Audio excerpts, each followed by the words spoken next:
Voici exactement les raisons pour lesquelles on refuse les étudiants camerounais ici en Fédération de Russie.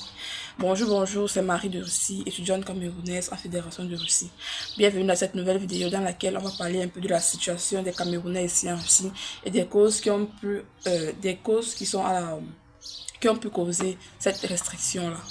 Surtout, n'oubliez pas, si vous avez besoin d'un accompagnement pour venir poursuivre vos études ici aussi, je vais laisser mon contact en description de la vidéo pour que vous puissiez venir vers moi et que l'on puisse gérer votre procédure. Donc, comme je disais, la situation des Camerounais ici en Russie se complique de plus en plus. J'ai bien peur que l'on arrive à un niveau, à un niveau où on ne prenne plus du tout de Camerounais ici en Russie. Déjà, je tiens à préciser que c'est pas toutes les universités qui refusent les Camerounais.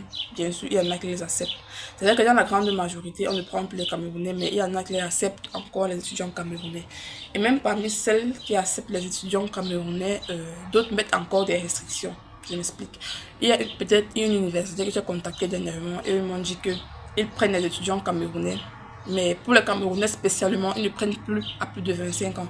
Cela veut dire que s'ils doivent accepter, le candidat doit avoir moins de 25 ans, c'est-à-dire 25 ans maximum. Au-delà de ça, ils ne prennent plus.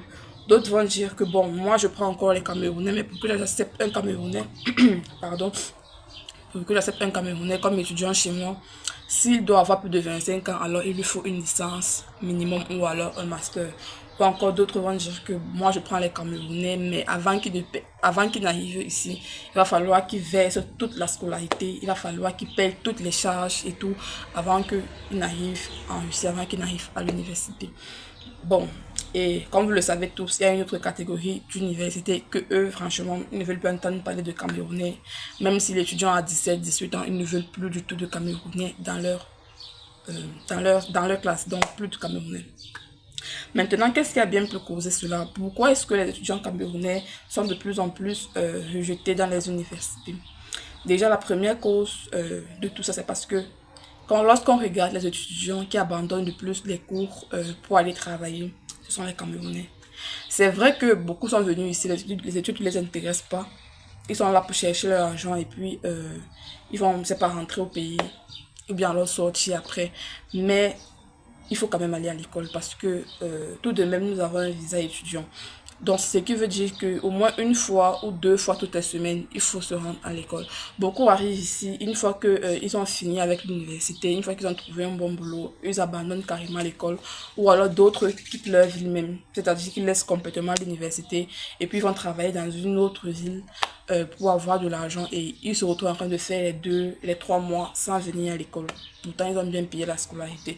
Ce qui ne plaît pas forcément aux universités parce que c'est bien vrai que ce qui les intéresse en premier lieu, c'est leur argent, mais également, ils ont des comptes à rendre au gouvernement.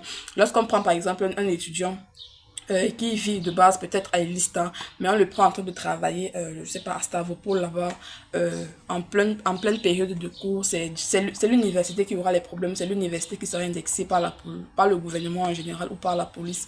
C'est l'université qui va rendre des comptes. Et vu que les Camerounais, bon, c'est pas qu'ils sont les seuls, mais la grande majorité, ce sont les Camerounais. Certaines universités ont mis fin à l'accueil des étudiants camerounais à cause de ça. L'autre raison, c'est que beaucoup arrivent ici en Russie, mais eux ils ne viennent pas rester, eux ils viennent plutôt pour traverser. Je profite d'ailleurs de cette vidéo pour vous dire que je ne connais pas les réseaux. Ceux qui viennent me demander tout le temps comment on fait pour aller de l'autre côté, je ne connais pas ce genre de choses. Je ne connais pas les réseaux là. Je n'ai pas ça. Je ne sais pas du tout. Donc, comme je disais, d'autres viennent ici en Russie pour traverser, pour passer par la forêt et tomber dans le Schengen, je ne sais pas quelle route ils empruntent là-bas. Et puis, lorsque la police ou l'immigration les arrête là-bas, on se rend compte que en tout cas, tout ce que moi j'ai, toutes les nouvelles que j'ai reçues, ce sont les Camerounais. Toujours, toujours, toujours les Camerounais. D'autres sont morts dans la forêt là-bas, on a juste retrouvé leur corps. D'autres ont eu des accidents là-bas et puis la police et l'immigration les ont retrouvés. D'autres étaient en train de traverser, on les a attrapés. En tout cas, dans la grande majorité, si on attrape par exemple 5 personnes, il y a 4 Camerounais. Raison pour laquelle beaucoup d'universités ont aussi cessé d'accueillir les Camerounais en leur sein. Et lorsqu'on se rend même compte des villes ou des universités qui arrêtent souvent d'accueillir les Camerounais, on va se rendre compte que c'est les villes qui sont proches des frontières. qui disent que non, on ne veut plus de Camerounais. Parce que beaucoup, justement, laissent l'université, ils vont essayer de traverser, et puis quelque chose leur arrive là-bas, ou alors on leur attrape et ça devient le problème de l'université. Donc, pour essayer de préserver ça, pour essayer de préserver son image, ou alors pour minimiser au plus les problèmes qu'ils auront avec l'État ou le gouvernement, ils arrêtent tout simplement d'accueillir les étudiants camerounais ici en Russie. Et maintenant, l'une autre raison pour laquelle on ne prend plus les Camerounais ici, c'est parce que beaucoup arrivent ici, ils payent la moitié de la scolarité étant au pays, et puis ils arrivent ici, ils ne payent plus du tout le reste. C'est-à-dire que on leur a raconté qu'ils pourront payer le reste de la scolarité ici grâce au job étudiant. Et puis ils arrivent ici se rendre compte que ce n'est pas vraiment ce qu'ils pensaient, c'est très compliqué. Et puis ils se retrouvent en train d'être renvoyés, ils se retrouvent en train d'avoir une pression énorme, dans des dépressions bizarres, parce qu'on ne leur a tout simplement pas dit la vérité dès le départ. Raison pour laquelle je le dis encore ici, payer toute la scolarité, ou alors payer la moitié étant au pays et payer le reste à votre arrivée. En tout cas, vous devez gérer toute la scolarité avant de commencer les cours. Déjà que beaucoup d'universités ici en Russie ont déjà commencé avec le système selon lequel on paye la moitié de la scolarité avant l'invitation et l'autre moitié après l'invitation. Pour justement minimiser ce genre de cas-ci. Et c'est pour ça que dans beaucoup même d'universités qui acceptent encore les Camerounais, on va se rendre compte que pour les autres pays d'Afrique, ils peuvent payer la moitié avant et la moitié après. Mais les Camerounais spécialement, eux, ils vont payer toute la scolarité d'abord avant d'avoir l'invitation. Parce qu'ils se sont rendus compte que justement, c'est eux qui n'arrivent pas à payer la scolarité. C'est eux qui ont beaucoup de difficultés à payer la scolarité ici après leur arrivée.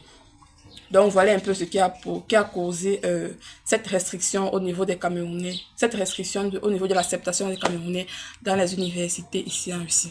Cela ne veut pas dire que vous ne pouvez plus venir ici en tant que Camerounais. Il y en a toujours qui acceptent. Mais il faut savoir que ça risque quand même d'être un peu compliqué, surtout si vous êtes déjà d'un âge avancé, c'est-à-dire vous êtes déjà dans les 35 ans ou alors dans la trentaine, c'est généralement un peu plus compliqué. Donc voilà ce que j'avais à vous dire dans cette vidéo. Surtout n'oubliez pas, si vous avez besoin d'un accompagnement pour venir poursuivre vos études ici en Russie, je vais laisser mon contact en description de la vidéo pour que vous puissiez venir vers moi et que je puisse vous être le plus utile possible tout au long de votre procédure et même après votre arrivée ici en Russie. Merci.